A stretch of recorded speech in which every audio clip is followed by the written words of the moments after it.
ورثہ اپنی میتوں کی ایصال ثواب کے لیے کیا کریں؟ یہ خود ایک الگ سے ایک موضوع ہے. ہم نے یہ بیان کیا تھا کہ دفن کے بعد اگلے روز ورثہ میت قبر کے پر پہنچتے ہیں اور وہاں ان کو کیا کرنا ہے، تو یہ بات بیان ہو گئی تھی. اس کے علاوہ بھی جو اور باتیں ہیں کہ ان کو عام زندگی میں اپنے جو میتیں ہیں ان کے لیے، جو آبا و اجداد جو گزر گئے ہیں، جو رشتہ دار مر چکے ہیں، ان کے ایصال ثواب کے لیے کیا کرنا چاہیے. سب سے پہلی چیز تو یہ ہے کہ ان کے واجبات کی ادائیگی کا اہتمام کروائیے. معاویہ ابن وہب چھٹے امام جعفر صادق علیہ الصلوۃ والسلام کی خدمت میں آتے ہیں اور آ کے کہتے ہیں کہ مولا یہ بیان فرمائیے کہ آخر ہم کون سے ایسی چیزیں کریں کہ جو مردوں تک پہنچتی. امام نے فرمایا ادائیگی حج، صدقہ دینا اور میت کی نیابت میں روزے رکھوانا. محسن برقی کی روایت ہے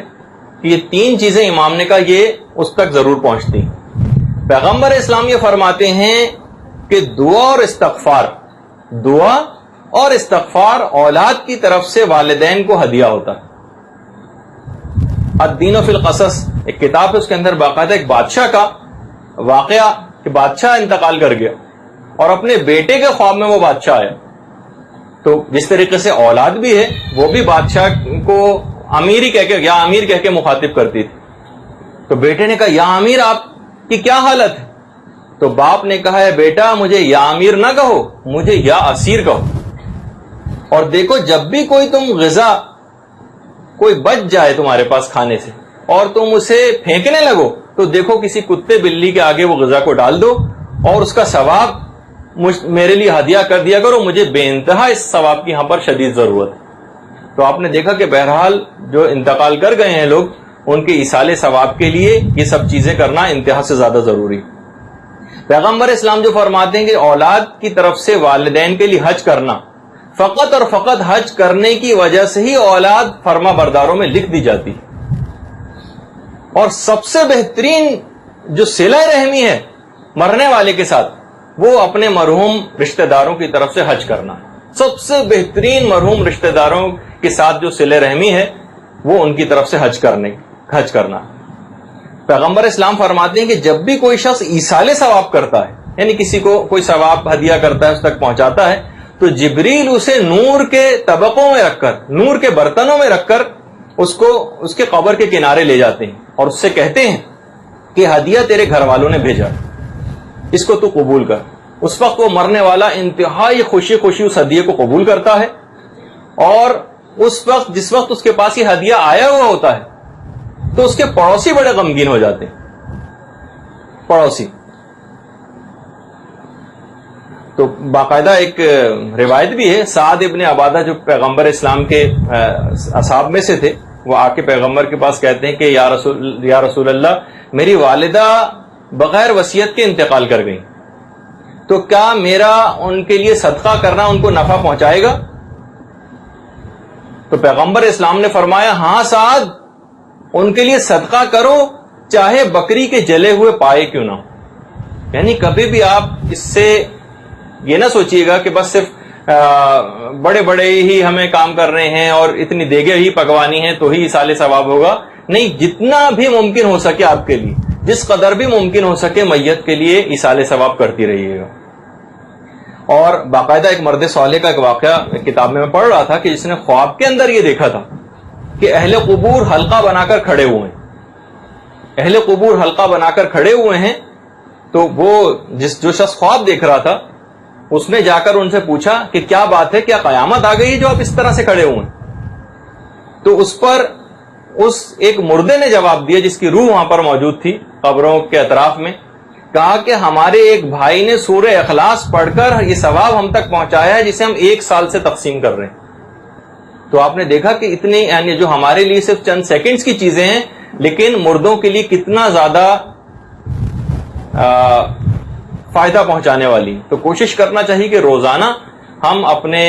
مردہ مومنین کے لیے ہدیہ کرتے رہیں اور نیک اعمال جو. خود پیغمبر اسلام کے پاس ایک شخص آتا ہے اور کہتا ہے کہ میرے والد وفات پا چکے ہیں، اب میں کس طرح سے ان سے صلہ رحمی کر سکتا ہوں،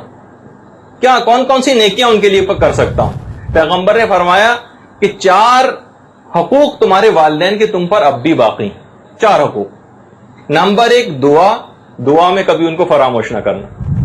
نمبر 2 ان کے کیے گئے وعدوں کو پورا کرو، یعنی جو انہوں نے جو وعدے دوسروں سے کر کے گئے ہیں ان کو پورا کرو۔ تیسری چیز یہ ہے کہ ان کے دوستوں کا عزت و اکرام کرو۔ عام طور پر یہ ہوتا ہے کہ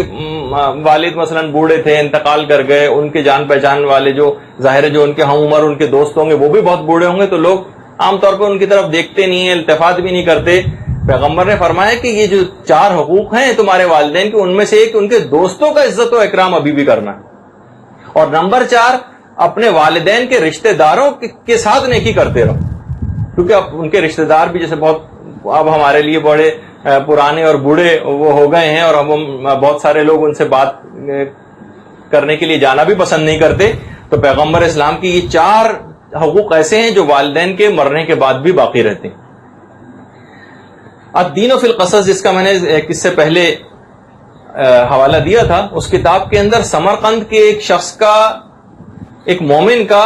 ایک واقعہ بھی نقل کیا گیا کہ وہ مومن شدید ترین ایک دفعہ بیمار پڑ گیا۔ اس نے بہرحال منت مانی کہ اگر میں اس بیماری سے صحتیابی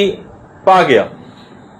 تو جمعے کے دن میں جو کچھ بھی کماؤں گا اپنے مرحوم والدین کے لیے صدقہ کیا کروں گا۔ بہرحال وہ اس طریقے سے دن گزرتے رہے، وہ جو جمعے کے دن کماتا تھا وہ اپنے مرحوم والدین کو صدقہ کر دیا کرتا تھا۔ ایک دن جمعے کے دن صبح سے شام تک، بہرحال غریب شخص تھا، ڈیلی ویجز ٹائپ کی کوئی اس کی جاب تھی، پورا دن جمعے کا نکل گیا لیکن اس دن اس کو کوئی کام ہی نہ ملا، یہاں تک کہ شام ہو گئی، شدید ترین پریشانی میں گھر واپس آیا کہ بہرحال اب تو منت میں نے مانی تھی، اس کا پورا کرنا بھی واجب ہے۔ ایک عالم کے پاس گیا، عالم کے پاس گیا کہ کہا کہ میں تو جمعے کے دن جو کماؤں گا وہ ہدیہ کروں گا، تو آج تو میں کچھ کما ہی نہیں سکا، میں اپنی منت کو کیسے پورا کروں؟ ان عالم نے کہا کہ تم یہ کرو کہ تو ان کے سامنے اس پھلوں کے چھلکوں کو جا کے ڈال دو، جب وہ کھا چکے ہیں اس کو تو اس کا ثواب اپنے والدین کی روح کو ہدیہ کرو۔ جمعے کے دن اس نے یہ کام کیا۔ ہفتے کی رات کو جب سویا تو اس نے خواب میں اپنے والدین کو دیکھا جو انتہائی خوش تھے، اس کو اپنی آغوش محبت میں اس کے والدین نے لے لیا، کہا بیٹا جس چیز کی ہمیں ضرورت تھی تم نے وہ چیز ہم تک پہنچائی، خدا تم سے راضی و خوش رہے۔ اب دیکھیے اس سے بھی ایک اندازہ آپ لگانے کی کوشش کریں کہ اتنی چھوٹی چھوٹی سی چیزیں کہ اس نے کوڑے پر سے جو چھلکے تھے پھلوں کے ان کو دھونے کے بعد جانوروں کو کھلا کے اس کا ثواب صدقہ کیا، تو وہ بھی اس کے والدین کے کتنا زیادہ کام آیا۔ اچھا، اسی طریقے سے خالی یہی نہیں کہ ہم سوچتے ہیں کہ بھائی یہ تو جو کہ عام قسم کے لوگوں ان کو اس ثواب کی زیادہ ضرورت ہوتی ہے، اور جو بڑے بڑے علماء ہیں اور ان کے والدین ہیں وہ تو پہلے سے اتنے غنی اور وہ سب ہوتے ہیں کہ ان کو تو اس چیز کی ضرورت ہی نہیں۔ آیت اللہ محمد حسین طباطبائی کے ایک بھائی تھے، محمد حسن طباطبائی، فلسفے کے بہت بڑے عالم تھے۔ ان کا ایک شاگرد تھا سید محمد حسن طباطبائی، آیت اللہ سید محمد حسین طباطبائی کے بھائی۔ ان کا ایک شاگرد تھا تبریز میں جو تحذیر ارواح کا ماہر تھا، ارواح کو حاضر کرنا۔ اچھا، اتنا میں اور بتا دوں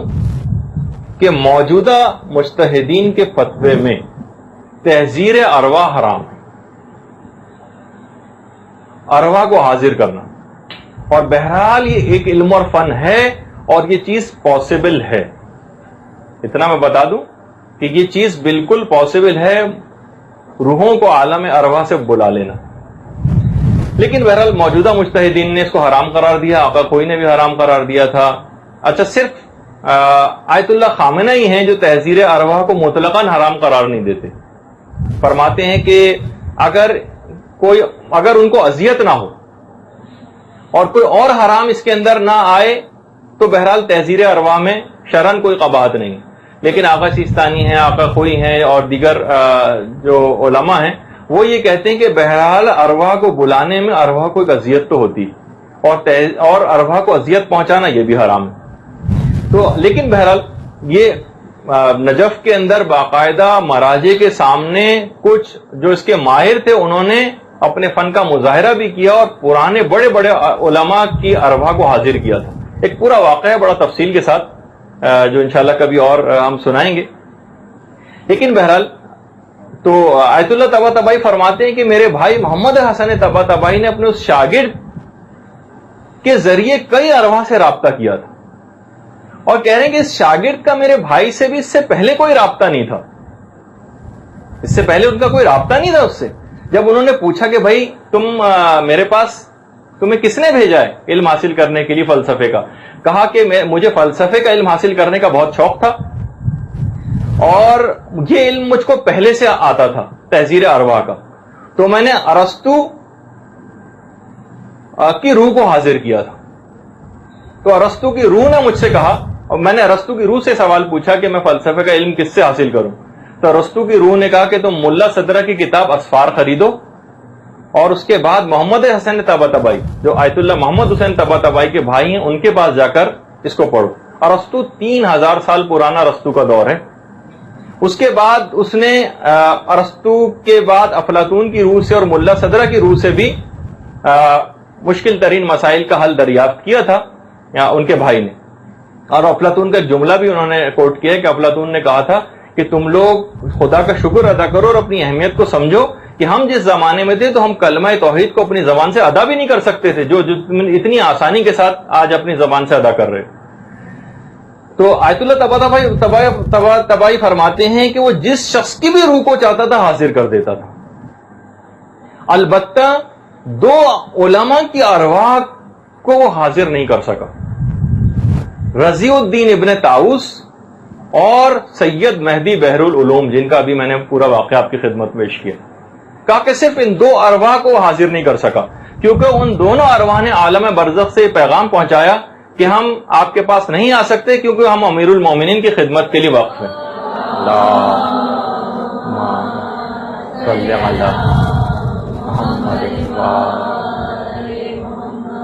ہم امیر المومنین کی خدمت کے لیے وقف ہیں, ہم آپ کے پاس نہیں آ سکتے. یہ باقاعدہ. اچھا, اب فرماتے ہیں کہ اس کے بعد ان کے اس شاگرد نے محمد حسن طباطبائی کے خط لکھا آیت اللہ محمد حسین طباطبائی کو اور کہا کہ میں نے آپ کے والد ماجد کی روح کو بھی حاضر کیا تھا. آپ کے والد ماجد کی روح کو آپ سے ایک شکایت ہے. وہ شکایت یہ ہے کہ آپ نے تفسیر المیزان لکھی.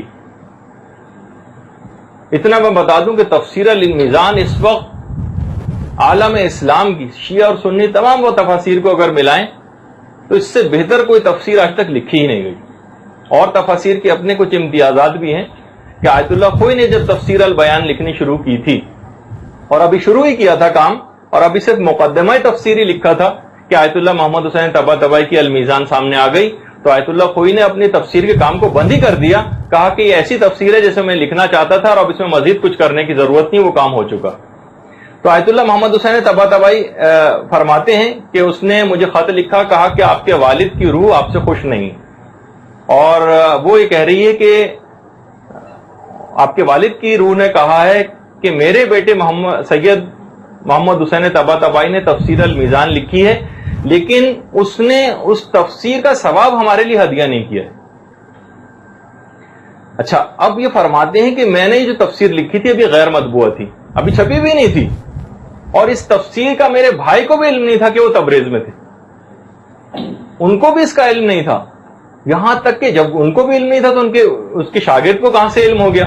میں بڑا حیران ہوا اور اس کے بعد خیر میری ایک وجہ یہ تھی کہ میں نے اس تفسیر کے ثواب کو یوں ہدیہ نہیں کیا تھا کہ میں حقیقتاً اپنی اس تفسیر کو اپنا کوئی کارنامہ سمجھتا ہی نہیں تھا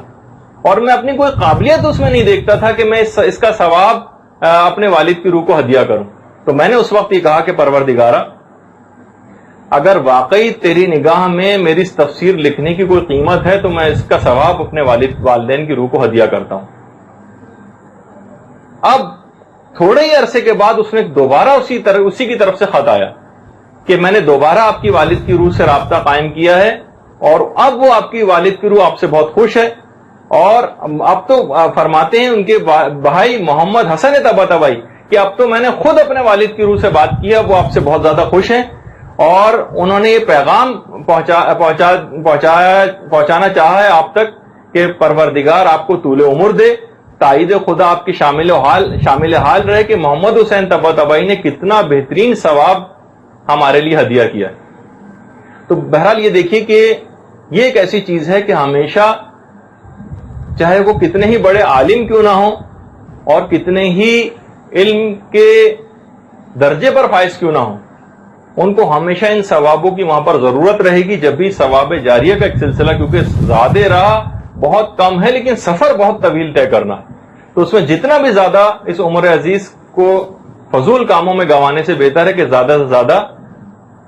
حاصل کیا جائے اس دنیا میں، اور اس کے بعد جو لواحقین رہ گئے ہیں ان کا بھی فریضہ ہے کہ مسلسل اپنے ارواح کے لیے اس کا ثواب پہنچاتے رہیں. اب دیکھیے بہت ساری باتیں ہیں کہ جو میں صرف اس وجہ سے کہ خود میں اس بات سے بہت انسپائر ہوتا ہوں، اور بعض اوقات میں نے اس سے پہلے بھی کہا تھا کہ میں اس بات کی ٹوہ میں رہتا ہوں کہ علماء اپنی ذاتی زندگی میں کیا کرتے ہیں، خود ہمارے اساتذہ ان کا اپنی ذاتی زندگی کے اندر ان کون سے اعمال انجام دیتے ہیں. ایسے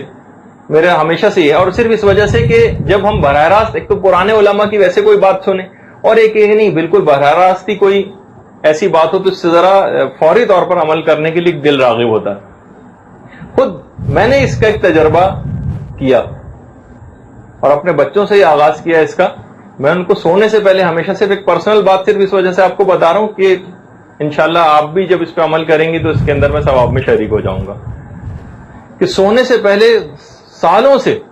میں ان کو ضرور اس بات کا عادی بنا دیا کہ ان کو چند ایک واقعات ضرور سونے سے پہلے سناتا ہوں. لیکن اچھا جب وہ اتنے بہت زیادہ اس کے عادی ہو گئے کہ بعض اوقات مجھے بھی اکثر پریشانی ہونے لگتی ہے کہ اب روزانہ 3-4 واقعات اور سالوں سے سنائے جا رہے ہیں، اتنے واقعات کا یاد کرنا اور اس کو ذہن نشین رکھنا اور ان کو سنانا. لیکن میں نے کہا کہ ٹھیک ہے میں ابھی سناتا ہوں آپ کو واقعہ، لیکن سب سے پہلے میرے والد کے لیے ایک سورہ فاتحہ. اب ان کو اس بات کا میں نے عادی بنایا. پھر اس کے بعد جب کہانی جب تک شروع نہیں ہوتی جب تک والد والدہ دادا دادی نانا نانی اور حضرت آدم سے لے کر قیامت تک کے تمام پیدا ہونے والے لوگ ان تک کوئی ثواب پہنچے. اب میں ان کو روزانہ اس بات کا عادی بنانے کے بعد اگر کسی دن وہ بھول بھی رہے ہوتے تو میں کہتا ہوں کہ دیکھو ساری ارواح انتظار کر رہی ہوں گی کہ آج ان بچوں نے ہم تک اس کا ثواب نہیں بھجوایا. اب ان کو ایک ایسی عادت بن گئی. اب انشاءاللہ مجھے امید ہے کہ جب یہ عادت بہت راسخ ہو جائے گی تو پھر ساری زندگی وہ اس کام کو انجام دیں گے. تو اپنے بچوں کو بھی اس بات کا ابھی سے عادی بنا لیجیے، تو انشاءاللہ پھر آپ دیکھیں گی کہ یہ سب چیزیں قیامت کے دن کبھی کوئی دعا یا کوئی ایسا ہدیہ ان تک جاتا ہے تو ہم عالم برزخ کی جو مصروفیات ہیں اس میں بھی بیان کریں گے کہ وہ باقاعدہ آپ کے لیے دعائیں کرتی ہیں وہ ارواح. اور اس کے بعد جب آدم تھا قیامت تک آنے والے تمام مومنین کی بات ہوگی تو وہ سب کی سب جب آپ کے لیے دعا کریں گے تو آپ سوچیے کہ آپ کا اجر و ثواب، اور جب خود ان تک پہنچیں گے تو وہ کیسا استقبال کریں گے آپ کا. تو ایک سونے سے پہلے یقیناً آپ بھی کچھ اعمال انجام دیتی ہوں گی، لیکن بہرحال اپنی آنے والی نسلوں تک اس بات کو منتقل کرتی جائیے. برحمتک یا ارحم الراحمین وصلی اللہ علی محمد وآلہ الطاہرین.